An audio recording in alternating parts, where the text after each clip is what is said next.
The World Heavyweight Championship, the premier title in all of professional wrestling, the most sought-after prize in the sport. But have you ever wondered why WWE has two of them? Or why TNA has one as well? While we're thinking about it, how is Ric Flair a 16-time world champion?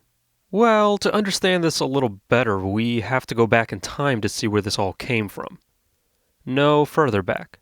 Still not far enough. Actually, to save some time, I'll just tell you.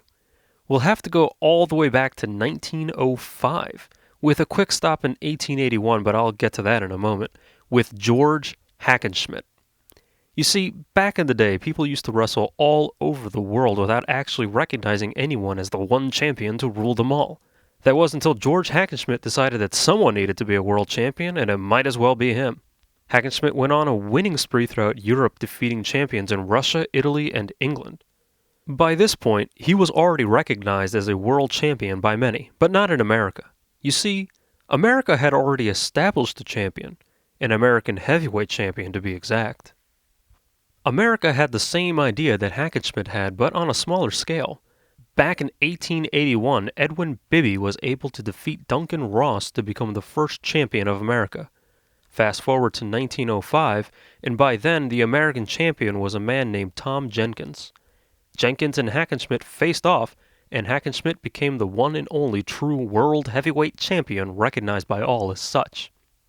The American heavyweight title continued to operate until around 1922 when the title was abandoned. So, problem solved, there you have it. One title is now in existence to recognize your champion of the world, and that's the end of the story. If it were only that simple.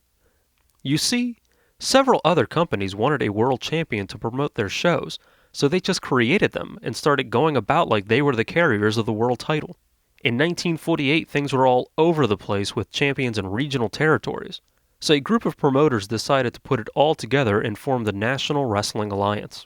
To help promote each territory, they would select one true champion and all others would become regional champions. This world champion would then travel about and help attendants where necessary. The first champion was selected to be Lou Thesz. He goes on to unify the National Wrestling Association World Heavyweight Championship, the National Wrestling Alliance World Heavyweight Championship, and the Los Angeles Olympic Auditorium World Heavyweight Championship. This made him the recognized successor of the World Heavyweight title that was left vacated after Jim London's retired while holding that title a few years earlier. Everything was well and good in the land of professional wrestling as they now had a true champion once again. Well, kind of. There was a lot of dissension in the ranks. That's what happens when the champion is decided by committee. Obviously, organizations are going to want their top guy to be the title holder, and so alliances will form to prevent others from getting it. Such was the case with two very specific promotions within the NWA, Capital Wrestling Corporation in the Northeast and American Wrestling Association in the Midwest. American Wrestling Association had a man named Verne Gagne who they felt was the all-time best, and they were pushing for him to win the NWA World Heavyweight title. But the NWA would never grant this request. So after years of trying, the AWA split off from the NWA in 1960 and announced Pat O'Connor, the then current NWA World Champion, as the first AWA champion. Then the ultimatum was issued. Pat O'Connor would have to defend his newly acquired AWA title in 90 days to Verne Gagne, or he would be stripped of the title and it would be awarded to Gagne. The NWA wasn't going to recognize the AWA as a promotion, so O'Connor never showed up and BAM! Verne is now a world champion and there's two of these things running around again. But this wasn't the only time the NWA had a splinter group break off. In 1963, the Northeast Territory of Capital Wrestling Corporation was doing something very different with their style of wrestling. They figured if it wasn't flashy and in high style, what's the point? And the man who personified this was the Nature Boy, Buddy Rogers. The NWA opted to give the title to Rogers as he did have drawing power. But some in the NWA weren't too pleased, citing that Rogers rarely leaves his own territory, something that the NWA World Champion needed to do to help out all the other territories. So the NWA decides the title is going back to Lou Thesz.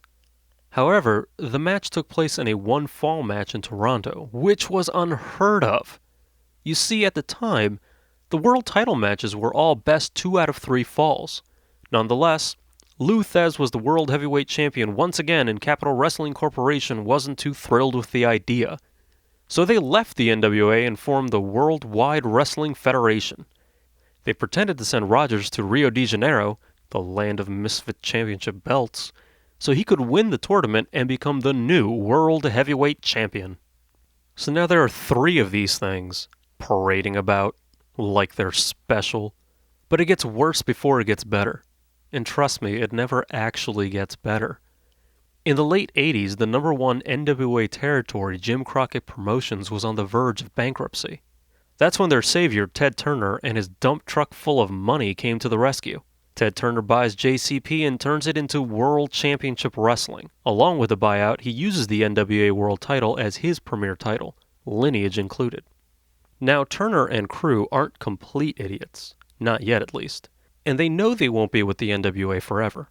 So slowly, they began to change the name and look of the title, referring to it only as the WCW World Heavyweight Championship.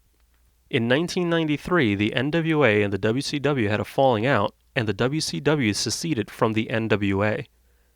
A court battle ensued over the world title design that WCW had created. The courts ruled that the look of the title and the lineage can remain with WCW, but they were no longer allowed to bill it as the NWA World Heavyweight Championship.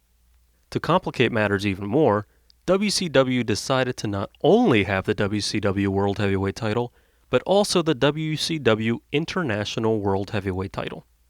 Eventually, this title was unified with the actual WCW World Heavyweight Championship. Okay. So there were 3 big companies that came out of the NWA that all had claim to the World Heavyweight Championship status. Surely that has to be the end of it, right? No. No, it isn't. After WCW left, the NWA needed a new champion. So another tournament was announced. This time at the NWA's next biggest promotion, Eastern Championship Wrestling. Shane Douglas won the tournament and immediately denounced the NWA and announced the creation of Extreme Championship Wrestling.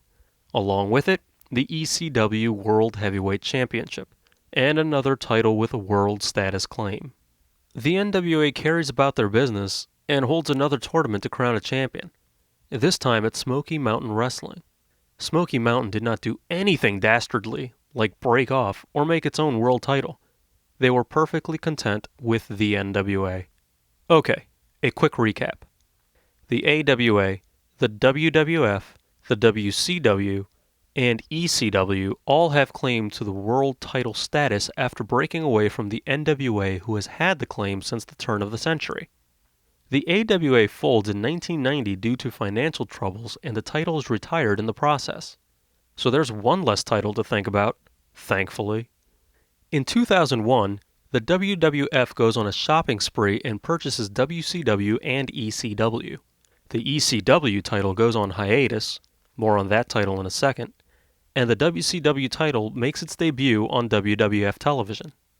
The WWF decided now that it was the only game in town, they didn't need 2 world titles hanging about, so a unification match was announced where the WWF and WCW title would merge and create the undisputed World Heavyweight Championship. After a few months of this, the newly named WWE, blame the pandas, decided that maybe having 2 world title belts wasn't such a bad idea. They did just do a brand extension and needed each brand represented properly. So Triple H was awarded the World Heavyweight Championship. Sure, it looked just like the last WCW World Heavyweight Championship, but it didn't carry over the lineage. As a matter of fact, Triple H is seen as the first champion of this new belt, creating yet another world title splinter.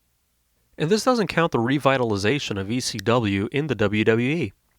When that came back, so did its world title, and it carried over the lineage. That was until the brand was dropped and the title was retired, again. Now, while all of this is going on, the NWA is still operational and they still have a world heavyweight title.